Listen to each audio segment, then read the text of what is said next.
Congresswoman Tenney opens by thanking Secretary Scott Bessent for appearing before Congress and immediately turns to the issue of energy affordability. Speaking from the perspective of a New Yorker, she argues that energy prices in her state have been driven higher by restrictive policies on natural gas, oil and gas leasing, and pipeline development. She contrasts those policies with the Biden administration's efforts to lower gasoline prices through releases from the Strategic Petroleum Reserve. We also didn't kill the Keystone Pipeline, banned all new oil and gas leases, and also restrict leasing on 13 million acres of land in Alaska. And the Biden administration was only able to bring prices down by releasing 50 million gallons in November of 2021, another 180 million gallons, a million per day in March of 2022. And that was the only reason our gas prices came down. So as a New Yorker who's very sensitive about energy prices and really bad energy policy that's driving up the costs in our state. And you can look, I think if you looked at some of the stats you've put out, if you just took out New York and California, for example, the prices would probably be substantially lower on average, and actually your numbers would look even better. So I just want to say thank you for recognizing some of those things that I think my colleagues on the other side haven't seen. But I do want to give you— And Congressman, I would say that no one likes paying higher electricity prices, but that is a state issue, and it is really a red state, blue state issue, because blue states have not built new capacity, and red states have. So it is a regulatory morass that we see, unfortunately, in great states like New York, and what the people are subjected to. Absolutely, and it's a transmission issue, and a pipeline issue, and an access issue, and lack of common sense. But let's talk about the positive things, because we want to talk about the H.R. 1 and your help in getting that across the finish line. Obviously, it was a monumental piece of legislation building on 2017 tax cuts that I actually was in Congress for and voted for, and we are grateful to you and your department for making that happen.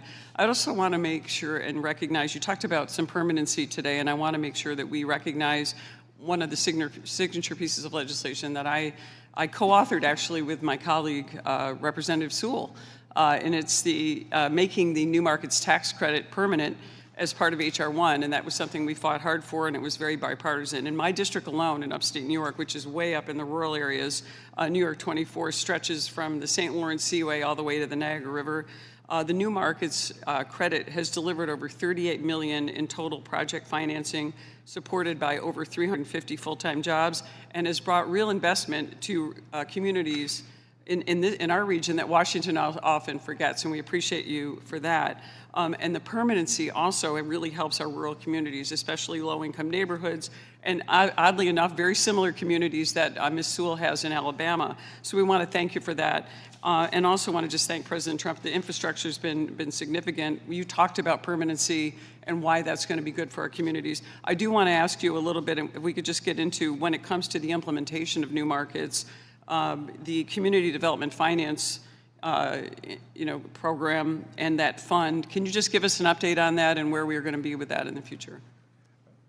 In terms of the CDI? CDI, yeah, where we are with CDFI and how, and that looks like we're moving full speed ahead on that. Yep, so the OMB apportioned the funding for fiscal year 2025, and we had to restore accountability. Over the last year, my team has reviewed rhetoric, priorities, and we are getting CDFIs back to their core business. It's not going to be financial engineering. It's not going to be wasting taxpayer dollars. And we think that they are important when used properly. One of the biggest financial frauds of last year, tricolor, was the CDFI. So are we going to see, when are we going to see a timeline on that for our applicants? We know that, do we have is that coming out of Treasury? I'll have my staff get back to yours tomorrow. Okay, that'd be great. We appreciate it. Hope you run for president. Thank you. Tenney argues that New York and other blue states have faced particularly high electricity costs because they have failed to build sufficient new energy capacity. She points to restrictions on natural gas drilling, the cancellation of the Keystone Pipeline, limits on oil and gas leases, and restrictions affecting millions of acres in Alaska as examples of policies she believes have contributed to higher energy costs. Secretary Bessent responds that electricity affordability has become largely a state-level issue, particularly because blue states have not built enough generation capacity, while many red states have continued expanding theirs. He describes the situation as a regulatory problem involving transmission, pipelines, access to energy resources, and what he calls a lack of common sense. Tenney then shifts the discussion toward what she views as positive economic achievements, particularly H.R. 1. She praises Secretary Bessent and the Treasury Department for helping move the legislation across the finish line. She describes the bill as a major piece of legislation that builds on the 2017 tax cuts and emphasizes the importance of making certain tax provisions permanent. She specifically highlights the New Markets Tax Credit, which she says she co-authored with Representative Sewell. According to Tenney, the provision has had a significant bipartisan impact in her district in upstate New York, providing more than $38 million in project financing and supporting over 350 full-time jobs.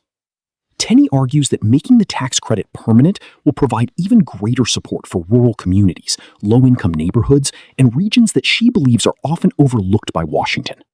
She also points out the similarities between communities in her New York district and those represented by Representative Sewell in Alabama. Tenney concludes by thanking Secretary Bessent, President Trump, and the administration for their work on economic development and infrastructure. She emphasizes that permanent tax incentives, such as the New Markets Tax Credit, can help bring investment, create jobs, and strengthen rural and underserved communities. Overall, her remarks combine criticism of energy policies that she believes have increased costs with strong praise for H.R. 1, tax reform, infrastructure investment, and efforts to provide long-term economic opportunities for communities outside major metropolitan areas.